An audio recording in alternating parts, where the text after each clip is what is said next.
আমার মতো যারা সয়াবিন একদমই পছন্দ করেন না তাদের জন্য আজকের এই রেসিপি। তো আসসালামু আলাইকুম ভিউয়ার্স, কেমন আছেন সবাই? আশা করছি ভালো আছেন, আমিও ভালো আছি। তো এখানে আমি সয়াবিন নিয়ে নিয়েছি, 1 প্যাকেট সয়াবিন নিয়ে নিয়েছি, কিন্তু পুরো প্যাকেটটা দিইনি। এখানে আমি রাজার সয়াবড়ি নিয়েছি, আপনারা অন্য সয়াবড়িও নিতে পারেন। তো এখানে রাজার সয়াবড়িটা দিয়ে পানিটা হালকা কুসুম গরম করে সয়াটা আমি দিয়ে দিয়েছি।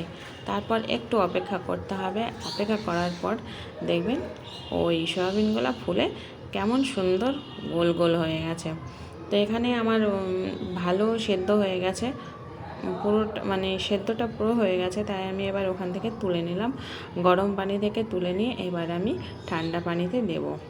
ঠান্ডা পানিতে দিলে, গরম পানিতে দিলে ওটা যদি গরম পানিতে সয়াটা রেখে দেওয়া যায় বেশি নরম হয়ে যাবে।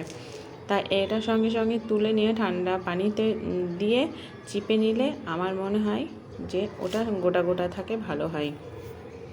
আর গরম গরম হালকা গরম পানিতে যদি করা যায় তাহলে ওটা একটু রেখে দিলে অসুবিধা হয় না, কিন্তু অনেকক্ষণ রেখে দিলে ওটা বেশি নরম হয়ে যাবে। তাতে এটা মানে সয়াবিনটা চিপে নেওয়ার সময় ওটা ভেঙে যেতে পারে। তাই ওখানে হালকা করেই নিতে হবে। তারপরে ঠান্ডা পানি দিয়ে যতটা পারা যায় সয়াবিনের ভেতর থেকে পানিটা বের করে নিতে হবে। তো এখানে আমি যেহেতু সয়াবিনটাকে ভেজে নেব, তাই এখানে আমি লবণ দিলাম, হলুদ গুঁড়ো পছন্দ মতো, লঙ্কা গুঁড়ো, হলুদ গুঁড়ো সবাই পছন্দ না করলেও দিতে পারেন। এখানে আমি জিরে গুঁড়ো দিলাম, একটু গোলমরিচ গুঁড়ো, তারপর এখানে কর্নফ্লাওয়ার দিয়েছি 1 চামচ, আর এখানে দিয়েছি ময়দা 1 চামচের কম। এখানে আদা রসুন বাটা দিলাম 3 চামচের মতো। এখানে তারপরে আমি এটাকে ভালোভাবে মেখে নেব। এটা যদি বেশি পাতলা মনে হয় তবে অবশ্যই কর্নফ্লাওয়ার দিতে হবে, কোনো মতেই কিন্তু ময়দা ব্যবহার করবেন না। এটা আমি ভালোভাবে মেখে নিয়েছি, এটা আমি মেখে রেখে দিলাম। এবার আমি এখানে একটা কড়া নিয়ে নিয়েছি, কড়াতে দিয়ে দিয়েছি আমি সাদা তেল। আপনারা মাস্টার্ড অয়েল দিয়েও ভাজতে পারেন। তো সাদা তেলটা গরম হয়ে আসলে প্রচণ্ড মানে কড়াটা গরম করতে হবে, সাদা তেলটাও কিন্তু প্রচুর পরিমাণেই গরম করতে হবে। সাদা তেলটা যদি তেলটা যদি গরম কম হয় তাহলে এটা গায়ে গায়ে লেগে যেতে পারে। তাই তেলটাকে ফুল হিট করে নিতে হবে, ফুল হিটে এটাকে ভাজতে হবে। তারপরে এটা আমি ভেজে নিলাম। এখন একটাও গায়ের সঙ্গে গায়ে লেগে যায়নি, এই সুন্দর একটা হয়ে গেছে। তো এখানে লাল লাল করে আমি ভেজে নিলাম। এই তো এত সুন্দর করে নাড়ছি, তাও একটাও কিন্তু ভেঙে যায়নি। তো এবার আমি একটা ছাঁকনির সাহায্যে এগুলো তুলে নেব। তুলে নিলাম।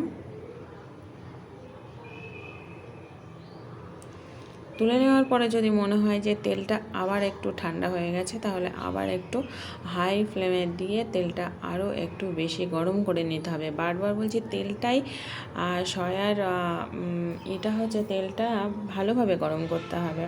তারপর যে সয়াটা ছিল সেটা আমি এইভাবে ভেজে নিলাম।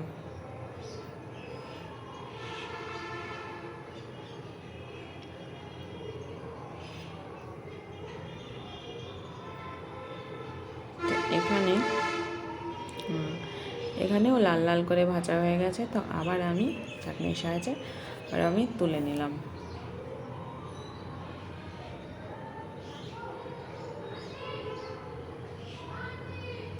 তারপরে তেলটা কড়াতে অনেকটাই ছিল, তো অনেকটা তেল আমার লাগবে না, তাই একটু রেখে আমি বাকি তেলটা তুলে নিলাম। তারপরে দিয়ে দিলাম পেঁয়াজের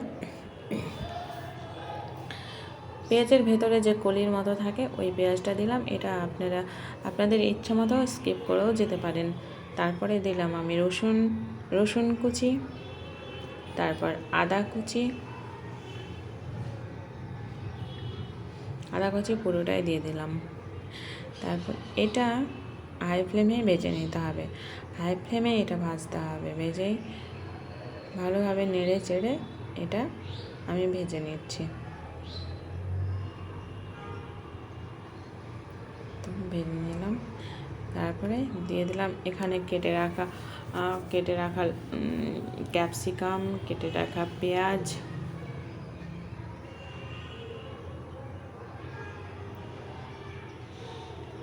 দিয়ে এটা 30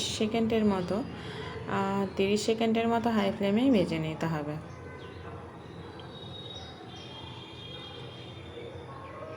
তো ভাজা ভাজা হয়ে এসেছে। এখানে আমি কিন্তু কাঁচা লঙ্কাও দিয়েছি। তারপরে দিয়ে দিলাম 1 চামচ ভিনিগারটা দিয়ে নাড়তে শুরু করলাম। তারপরে দিয়ে দিয়েছি 1.5 কাপ মতো টমেটো সস। তো এখন অবশ্যই আপনারা বুঝতে পেরে গেছেন যে আমি কি বানাচ্ছি। তো এখানে আমি বানাচ্ছি আজকে চিলি সয়া। তার জন্যে আমি 1.5 কাপ মতো টমেটো সস দিয়েছি, 1 চামচ সয়া সস দিলাম। তারপরে যেহেতু এটা একটু ঝাল ঝাল হবে, তাই এটা চিলি সসটাও দিয়েছি। তো এটাকে আমি ভালোভাবে নেড়ে নেব, বেশি নাড়া যাবে না, তখন সসটা মানে পুড়ে যাওয়ার থাকে। স্বাদ মতো লবণ দিয়ে দিলাম, লবণটা আমি সয়াতেও দিয়েছি, তাই এখানে সেই মতো করে দিলাম। এবার স্বাদের ব্যালেন্সটা ঠিক করার জন্যে 1 চামচের মতো চিনি দিয়ে দিলাম। কোনো তরকারিতেই যদি 1 চিমটি চিনি দেওয়া যায়, তরকারির স্বাদটা আরও দ্বিগুণ বেড়ে যায়, কালারটাও হয় দ্বিগুণ বেড়ে যায়। এখানে সুন্দরভাবে আমি ভালোভাবে নেড়ে নিচ্ছি।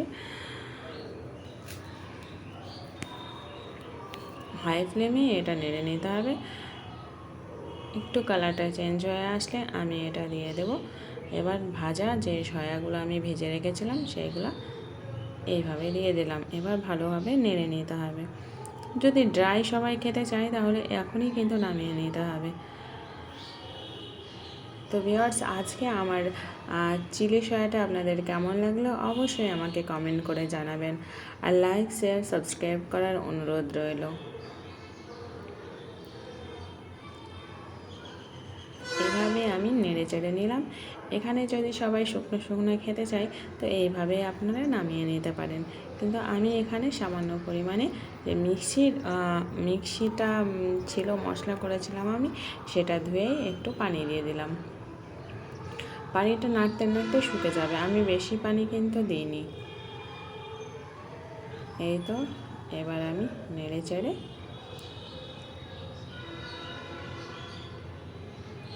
আমার চিলি সয়াটা প্রায় শেষের দিকেই। তো আজকে আমার এই চিলি সয়াটা আশা করছি আপনাদের অবশ্যই ভালো লাগবে। বাড়িতে অন্তত একবার ট্রাই করে দেখবেন আমার মতো করে। এই তো আমার হয়ে গেছে একদমই। আমি গ্যাসের ফ্লেমটা বন্ধ করে দিয়েছি। এবার আমি নামিয়ে নেব। দেখতে কতটা সুন্দর লাগছে, আর অবশ্যই খেতে ভালো হয়েছে। এই তো এইভাবে যারা সয়াবিন একদমই পছন্দ করেন না, তারা এইভাবে সয়াবিন রান্না করে আশা করছি ভালো লাগে। আজকে এই পর্যন্তই। আল্লাহ হাফিজ।